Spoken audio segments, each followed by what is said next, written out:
তিনি 70 বারেরও বেশি ইস্তেগফার করতেন, আমরা পড়ি না।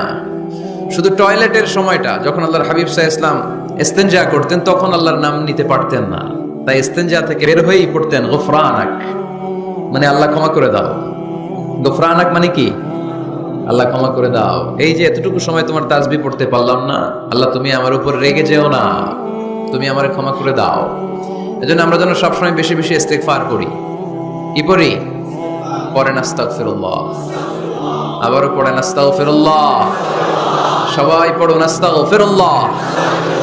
আল্লাহর হাবিব সাল্লাল্লাহু আলাইহি ওয়াসাল্লাম বললেন, মান লাযামাল ইস্তিগফার জাআলাল্লাহু লাহু মিন কুল্লি দীকিন মাখরাজা, যে সব সময় ইস্তিগফার করে আল্লাহ তাআলা সব বিপদ থেকে তাকে মুক্ত করে দেয়। ওয়া মিন কুল্লি হাম্মিন ফারাজা, সব দুশ্চিন্তা থেকে তাকে আল্লাহ মুক্ত করে দেয়। সুবহানাল্লাহ পড়েন। ওয়া ইয়ারযুকহু মিন হাইসু লা ইয়াহতাসিব, এমন জায়গা থেকে আল্লাহ তাআলা রিজিকের ব্যবস্থা করে দেয় সে কল্পনাও করতে পারে নাই। সুবহানাল্লাহ পড়েন। মাঝে মাঝে এমন জায়গা থেকে রিজিক আসে আমরা কখনো ভাবি নাই, ভাবছি হঠাৎ কোত্থেকে যেন খাওয়ার ব্যবস্থা হয়ে গেল, হঠাৎ কোত্থেকে যেন রিজিকের ব্যবস্থা হয়ে গেল। আপনি শুধু খাবার দাবার আর টাকা পয়সাকে রিজিক মনে করবেন না, আল্লাহর দেয়া সব নেয়ামতি রিজিক। এই যে সন্তান পেয়েছেন এটা কার পক্ষ থেকে রিজিক? স্ত্রী পেয়েছেন, দিয়েছে কে? সবাই মিলে চাইলে একটা সন্তান বানানো যায়। আল্লাহ কাউরে ছেলে দেয়, কাউরে মেয়ে দেয়, কাউরে ছেলে মেয়ে দুইটাই দেয়, আবার কাউরে ছেলেও দেয় না মেয়েও দেয় না, এরকম আছে না নাই? নিঃসন্তান বানিয়ে আল্লাহ পরীক্ষা করে, কাউরে আল্লাহ ছেলে বানিয়ে পরীক্ষা করে, কাউকে আল্লাহ মেয়ে বানিয়ে পরীক্ষা করে, কাউকে আল্লাহ হিজরা বানিয়ে পরীক্ষা করে। আছে আছে। হিজরাদেরকে আমি বলি প্রায় হিজরাদের ব্যাপারে, অনেক হিজরাও দেখি বিভিন্ন জায়গায় কমেন্টস করে যে হুজুর আমরাও শুনি আপনার ওয়াজ। আলহামদুলিল্লাহ, এটা ভালো। এই যে তৃতীয় লিঙ্গ, থার্ড জেন্ডার, এরা অবহেলিত কিন্তু আমাদের দেশে, কিন্তু এদেরকে নিয়ে আমাদের ভাবনা নেই। সংখ্যায় একেবারে কম নয়, এদের সংখ্যাও অনেক। এরা আমাদেরই সন্তান। আমার দুইটা মেয়ে, তো আল্লাহ মেয়ে না দিয়ে আমার ঔরসে হিজরা দিতে পারতো না? কথা বোঝে নাই? আমি যে ছেলে হয়েছি কার ইচ্ছায়? আমার বোন মেয়ে হয়েছে কার ইচ্ছায়? যে হিজরা হয়েছে সেও হয়েছে কার ইচ্ছায়? বুঝতেছেন কথা কি? বুঝেন? তাহলে হিজরা এরা আমাদের সমাজেরই অংশ, এরা আমাদেরই সন্তান, কিন্তু আমরা এদেরকে পরিচয় করিয়ে দেই না কোথাও। দেখবেন এক লোকের এক ছেলে এক মেয়ে আর একটা হিজরা, তো ঘরে মেহমান আসলে উনি ছেলের পরিচয় করায় দেয়, ছেলের নাম আব্দুল্লাহ, মেয়ের নাম সুমাইয়া। হিজরা যে আছে ওরা সামনেই আন না, ও সব সময় অবহেলিত, neglected in family as well as in the society. পরিবারেও নেগলেক্টেড, সমাজেও নেগলেক্টেড। ফলে সে দুঃখ ভারাক্রান্ত মন নিয়ে খুঁজতে থাকে, আমার মতো এরকম অসহায় কে আছে দেখি। সে খুঁজে পেয়ে যায় আরো কিছু হিজরাকে, পরে একসাথে হিজরা পাড়া বানায় এরা। জানেন, হিজরারা কিন্তু আরেকটা বয়স্কা হিজরার আন্ডারে থাকে, চাঁদাবাজি করে এরা। আপনাদের এলাকায় নাই তো, আপনারা বুঝেন না। ঢাকায় যাইয়েন একবার, জ্যামের মধ্যে আটকালেই খবর আছে, পুলিশেও ভয় পায় এদেরকে।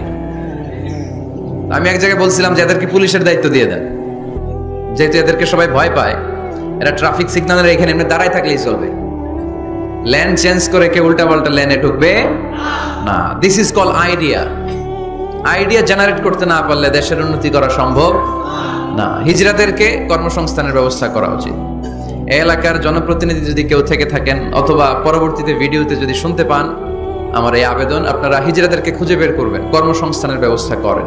আমি পৃথিবীর অনেক জায়গায় এয়ারপোর্টে দেখেছি হিজরাদেরকে, দে হ্যাভ হিউজ স্ট্যাটাস, তাদের জব আছে, তাদের চাকরি আছে, তাদের সম্মান আছে, সামাজিক সম্মান।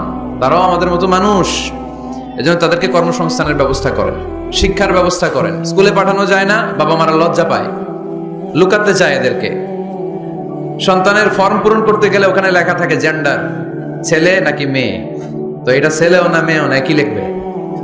এখন থেকে সব ফর্মে 3টা ঘর রাখবেন মেল, রাখবেন ফিমেল, আর একটা রাখবেন শিমেল অথবা বাইসেক্সুয়াল, উভয় লিঙ্গ যাদের।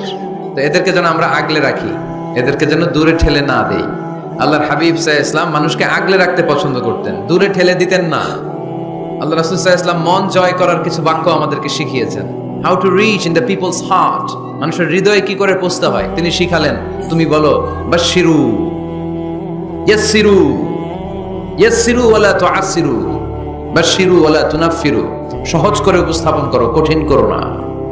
মানুষকে সুসংবাদ দাও, ভয় দেখিও না। আমরা ভয় দেখাই, আছে না নাই?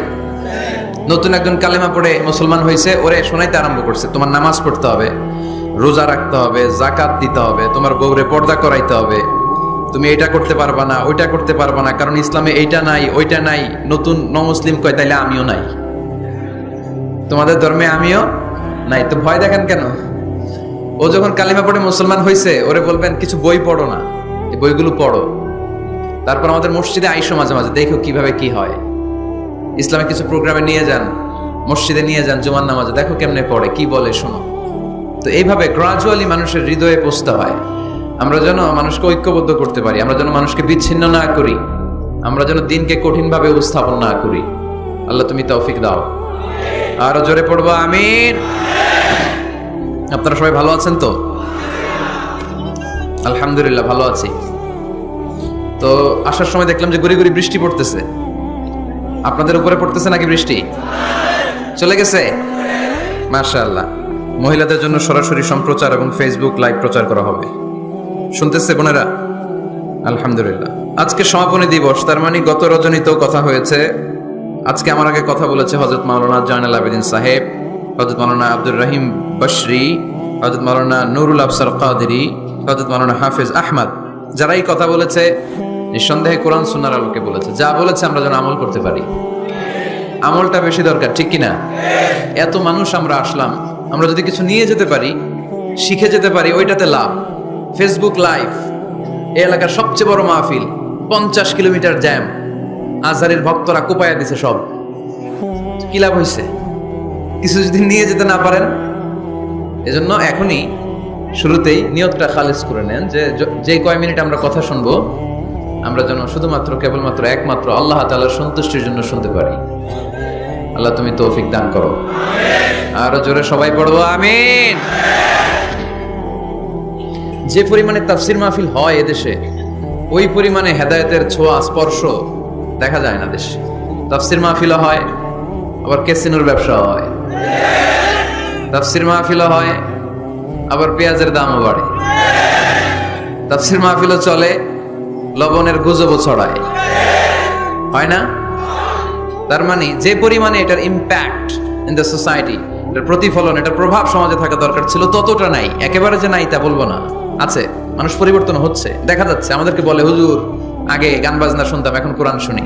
আগে নামাজ পড়তাম না, এখন পড়ি। আগে দাড়ি রাখি না হুজুর, এখন দাড়ি রাখছি। তো এগুলো হচ্ছে পরিবর্তন। কিন্তু যে পরিমাণে তাফসির মাহফিল হয়, সেই পরিমাণে বাংলাদেশ হওয়া দরকার ছিল একেবারে ওলি আল্লাহদের দেশ, ঠিক কিনা? কিন্তু সবচেয়ে বেশি চোরবাট করে এই দেশ। আপনাদের এই এলাকায় আলহামদুলিল্লাহ নাই? এই এলাকাতেও আছে। তা না হইলে যেই পরিমাণ তাফসির শুরু হয়েছে যে সেপ্টেম্বর থেকে, সবচেয়ে বড় আল্লাহর ওলি হওয়ার কথা ছিল এই মাইকম্যানরা। সেপ্টেম্বর থেকে ওদের ব্যবসা আছে না নাই? কিন্তু দেখা যায় অধিকাংশ মাইকম্যান নামাজই পড়ে না। আপনাদের আজকেরটা ও পড়ে, আজকের মাইকম্যান পড়ে আলহামদুলিল্লাহ, বেশিরভাগ পড়ে না। মিডিয়াওয়ালাদের কি অবস্থা জানি না, কি অবস্থা? নামাজ টামাজ পড়ো তোমরা? হ্যাঁ পড়ো, নামাজ পড়বা, নামাজগুলো পড়ো। শুধু তোমরা, ও আবার কমিটিরও সারবে না এরা। কমিটির যারা আছেন আপনারাও নামাজ পড়বেন। শুধু বছরে একটা মাহফিল করে দিলেই দায় সারা সব আদায় হয়ে যায় না, ঠিক কিনা? আমরা সব সময় ইসলামের পক্ষে, আমরা সব সময় কোরআনের পক্ষে, আমরা সব সময় আল্লাহর হাবিবের পক্ষে, ঠিক কিনা? ঘটা করে 1-2 দিনের জন্য যেন আমরা ইসলাম পালন না করি, আমরা যেন সারা বছর ইসলামের পক্ষে থাকি। আল্লাহ তুমি থাকার তৌফিক দান করো।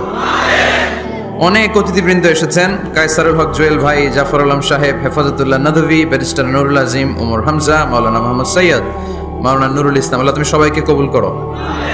আমরা সরাসরি কোরআনের কথা শুরু করব। আজকে আমরা কথা শুনবো দোয়ার ব্যাপারে। কিসের ব্যাপারে? দোয়া করেন আপনারা?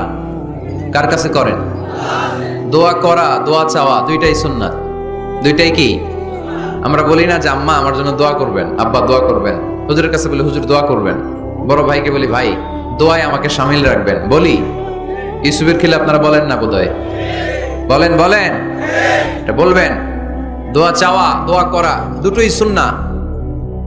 দোয়া চাইতে হয়, মুরব্বীদের কাছে দোয়া চাইতে হয়, আব্বা আম্মার কাছে দোয়া চাইতে হয়। আব্বা আম্মার দোয়া আল্লাহ ফিরিয়ে দেয় না। দোয়া চাইতে দেরি, দোয়া কবুল করে নেয় কে? আমরা আব্বা আম্মারে রেখে দিয়ে অমুক দরবারে যাই, অমুক দরবারে যে দোয়া চাই। আসল বড় দরবার যে আমার ঘরে, এটাই ভুলে যাই। আমার আব্বার চেয়ে বড় কোনো পীর সাহেব আমার জন্য হতে পারে? আমার মায়ের চেয়ে বড় দোয়াকারী আমার জন্য পৃথিবীতে থাকতে পারে? পৃথিবীর সবাই মিলে, সব আল্লাহর ওলিরা মিলে কোরআন খতম দিয়ে এখানে ফু দিল একটা গ্লাসের পানির ভিতরে। আপনার আম্মা কিংবা আব্বা শুধু বিসমিল্লাহ বলে আরেকটা গ্লাসের পানির মধ্যে ফু দিল। মায়ের দোয়াটা মুহূর্তেই কবুল করে নিবে কে? হজ করে আসছেন কারা কারা দেখি? অনেক হাজি সাহেবান আছে, মাশাআল্লাহ, হাত নামান। এই যে 3 লক্ষ 4 লক্ষ টাকা খরচ করে হজ করে আসলেন, আপনার হজটা আল্লাহর কাছে গ্র্যান্টেড, কবুল হয়েছে। এরকম কবুল হয়েছে এই মর্মে হাত তুলতে পারবেন কে কে দেখি? হুজুর আমি নিশ্চিত আমারটা কবুল হয়েছে। নাই, কারণ কবুল করার মালিক কে? আমরা কামনা করি সব হাজি সাহেবানদের হজ কবুল হোক।